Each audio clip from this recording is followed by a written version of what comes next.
The sacred divine feminine is creative, abundant, flowing, receiving, and disruptive. And the new energy of money, including cryptocurrency, decentralized finance, NFTs, and even the metaverse, is all these things too. Welcome to the Goddess of Crypto, a weekly show where women who are already in this powerful space will cover these topics simply, so you can relax into knowing that the future of finance is female.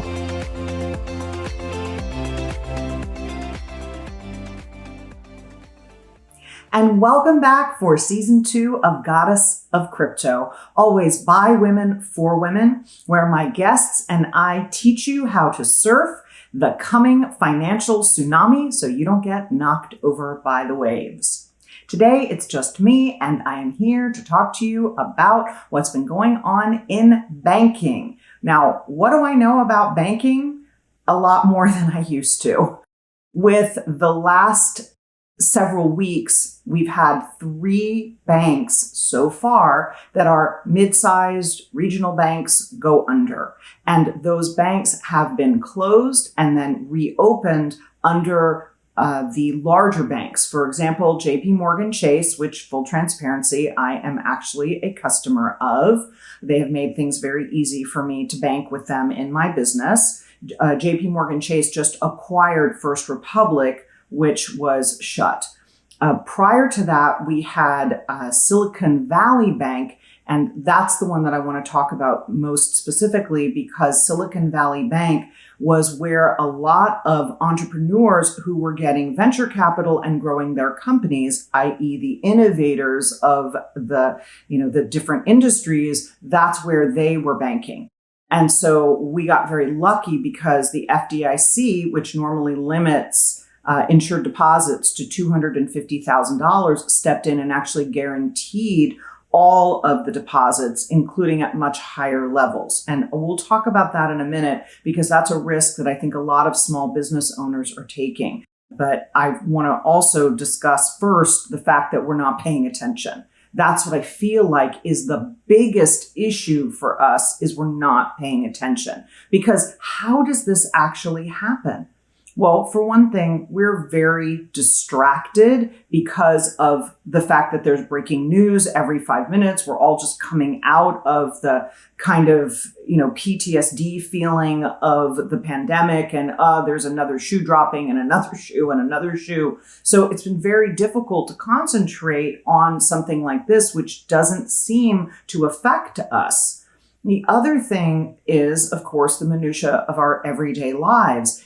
You're distracted for 5 minutes looking at the news, but the reality is that whether you're picking your kids up from school or trying to run your business, this is not something that we're paying a lot of attention to on a day-to-day basis. What we are doing is looking to our regulators to give us more oversight, and they've been doing a really terrible job. One of the main reasons is that Donald Trump repealed a lot of the oversight requirements for these mid-sized banks. And so now the JP Chases of the world are swooping in and absorbing the smaller banks. Now, according to what I've been reading, that's pretty standard, but it doesn't help us because we're being left with fewer choices and less transparency for the banks that we're using. And there's a bigger issue that's going on with money in general, because as we are printing it so freely, and as our money has gone from cash that we put into the bank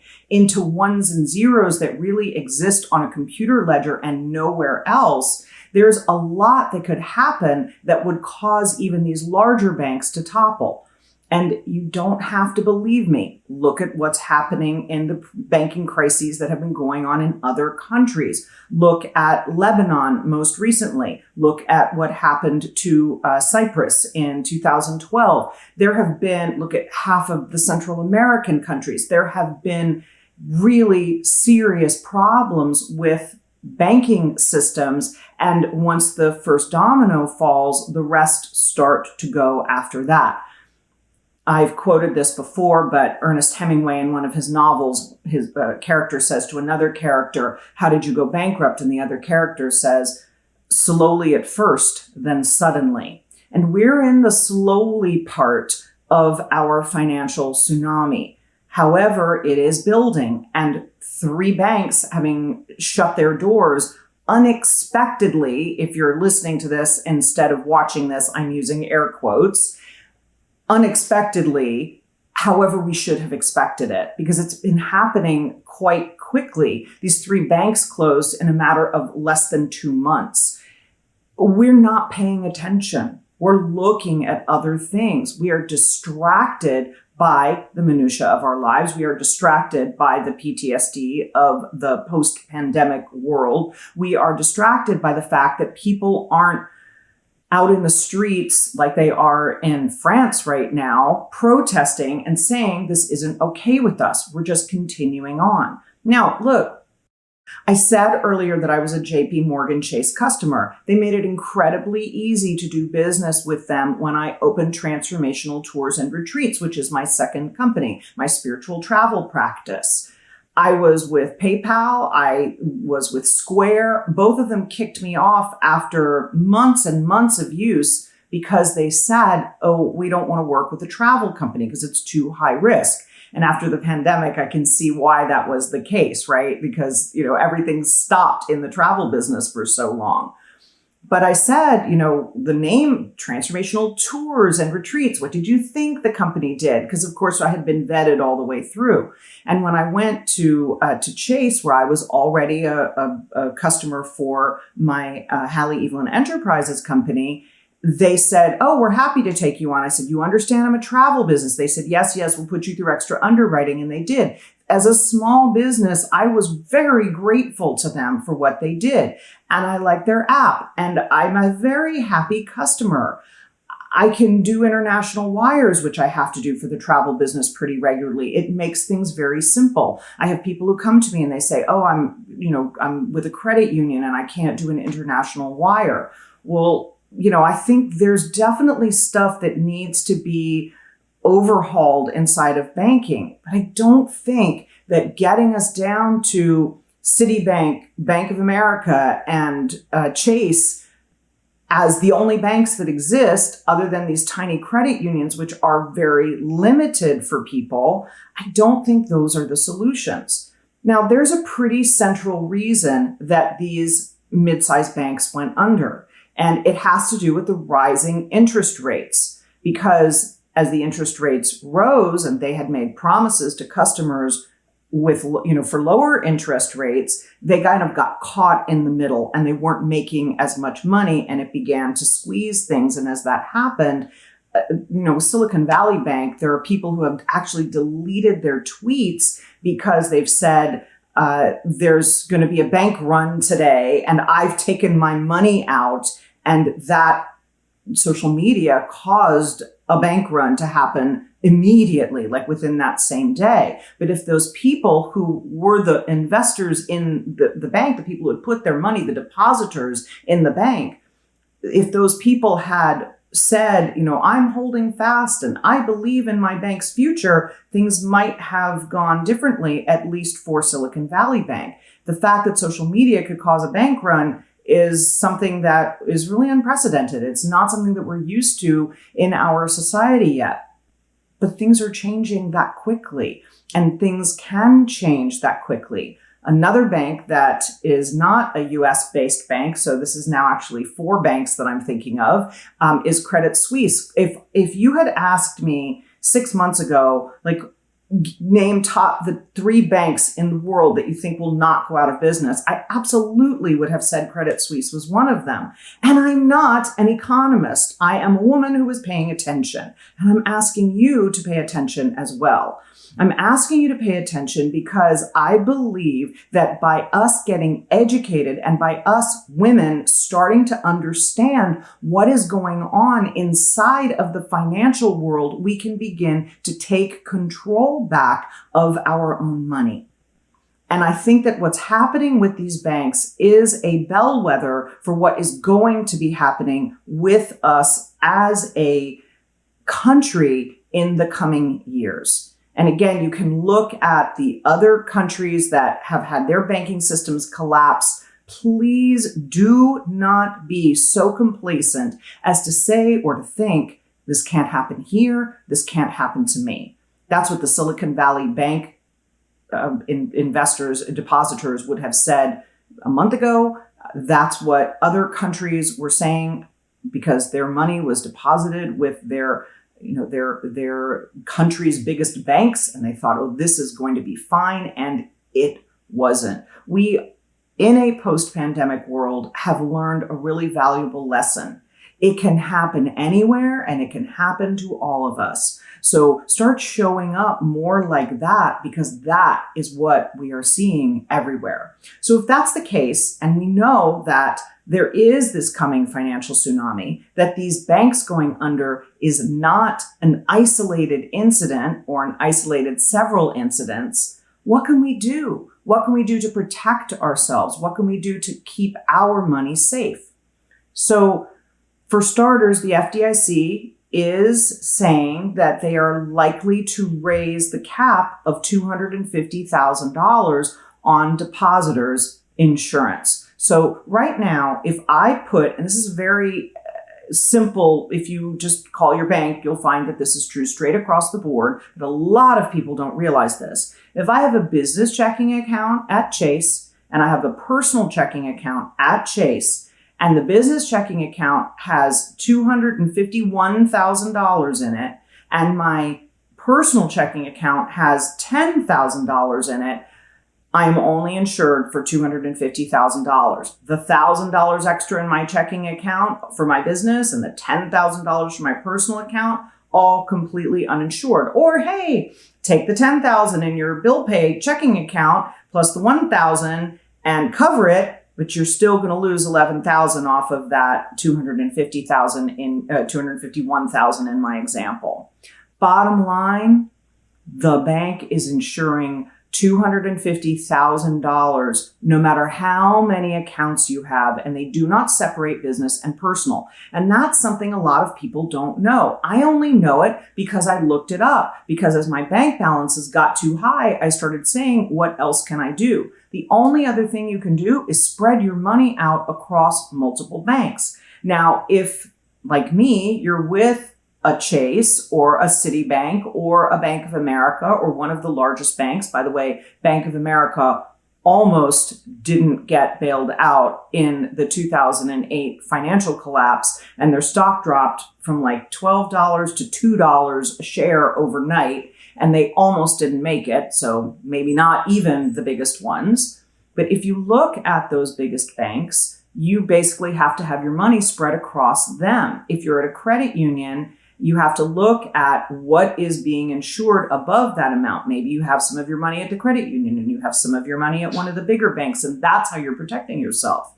But do not assume that what happened in the case of Silicon Valley Bank, which was that the FDIC said will insure all of the depositors' amounts, no matter, with no ceiling, right? So, because some people, they had millions of dollars in the bank. Why did they do that? Why would you do that if you thought, I've only got insurance up to $250,000 because you trusted the bank? And we need to stop giving our trust to our banking institutions, to our financial institutions. We have this story that says, let me go ahead and just give my money to strangers, and I'm going to trust those strangers. And those of you who have, personal relationships with your finance person, whoever that is, the person that's running your mutual funds, or the person that's taking care of your stock account or whatever, you might have thought up until now that that is a safe thing to do. But you've got to look behind just that single relationship, and you want to start taking control back of your money. Because when the bank goes under, there was another bank that went under right before Silicon Valley Bank, and the FDIC did not step in and say, we will insure up to 100% of the deposits. That's like special treatment.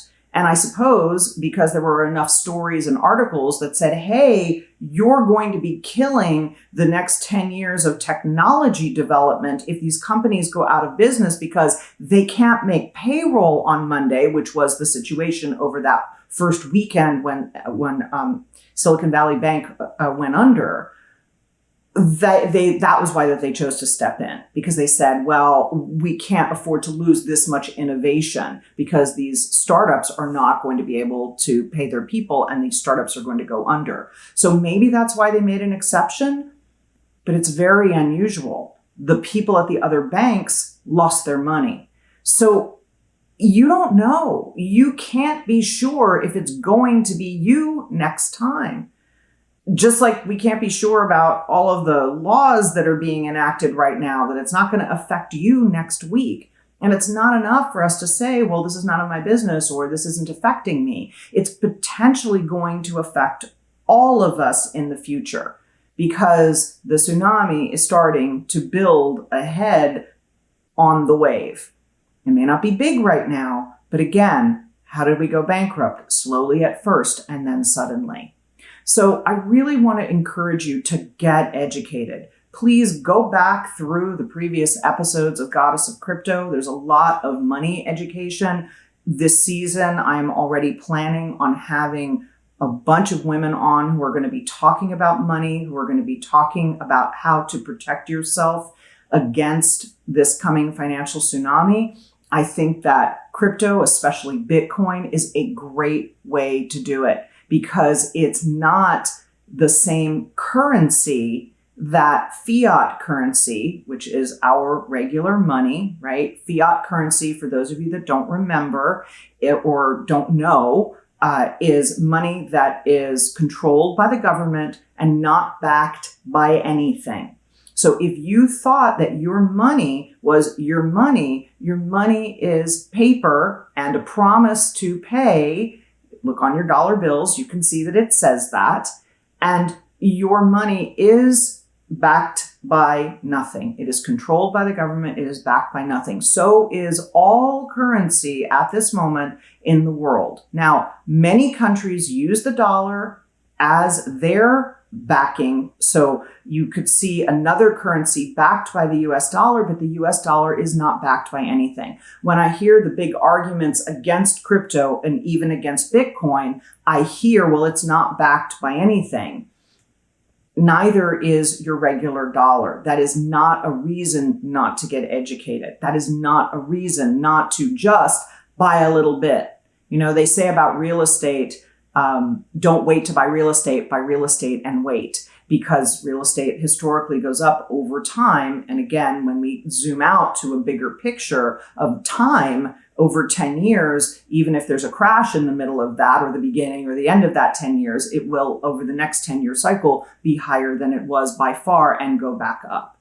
So we are seeing that same cycle happen in crypto. We're right in the middle of what's called crypto winter. Right? It's why, as if you're listening to this podcast or you're watching this show on YouTube right now, you are one of the people who is, I'll say, getting the call early, because you're not here as part of the hype bit of the cycle. You're here at the slow part of the cycle where you can get educated, where you can start to understand what you're doing and start to be more forward thinking and to look ahead. As a woman, probably with a family, it's a really good idea for you to do that. And I believe that getting educated, part of getting educated will be eventually you looking at Bitcoin and saying, let me just get a little, let me just buy some and wait. However, I'm not saying you need to buy Bitcoin. I'm saying you need to get educated. And as always, and I'm going to probably be saying this on every single episode, I'm going to do a couple of episodes about scams. Unlike the stock market, unlike the mutual funds, don't give anybody else your crypto to play with. Don't give anybody else your crypto, especially if they say they're going to give you a great return. I'm seeing way too many scams out there, and I want you to protect yourself. Crypto is designed for you to be able to do what's called self-custody. It means you're in charge of it. It's another way in which it's so empowering. So I want you to learn that, and please, a little bit of education goes a long way. Please don't give anybody else your money. And watch for the next bank failure, because I'm sure there's going to be one. We are in the middle of that part of the wave. Until next time, I will see you for Goddess of Crypto. In the meantime, please like this episode, comment on it, subscribe to your favorite platform so that you can get the show in your inbox every week. And please share this episode. Share it with your girlfriends, your wives, your mothers, your daughters, your besties. I want every woman to be able to protect herself against this coming financial tsunami. I'll see you next week. Every week, transformational wealth coach Hallie Evelyn leads a conversation that helps to ensure that women everywhere can learn to surf the coming tsunami of the new energy of money. You can find her at goddessofcrypto.me. That's goddessofcrypto.me. Be sure to subscribe to Goddess of Crypto on your favorite platform or watch the show on YouTube. And remember, wealth isn't just your privilege, it's your right.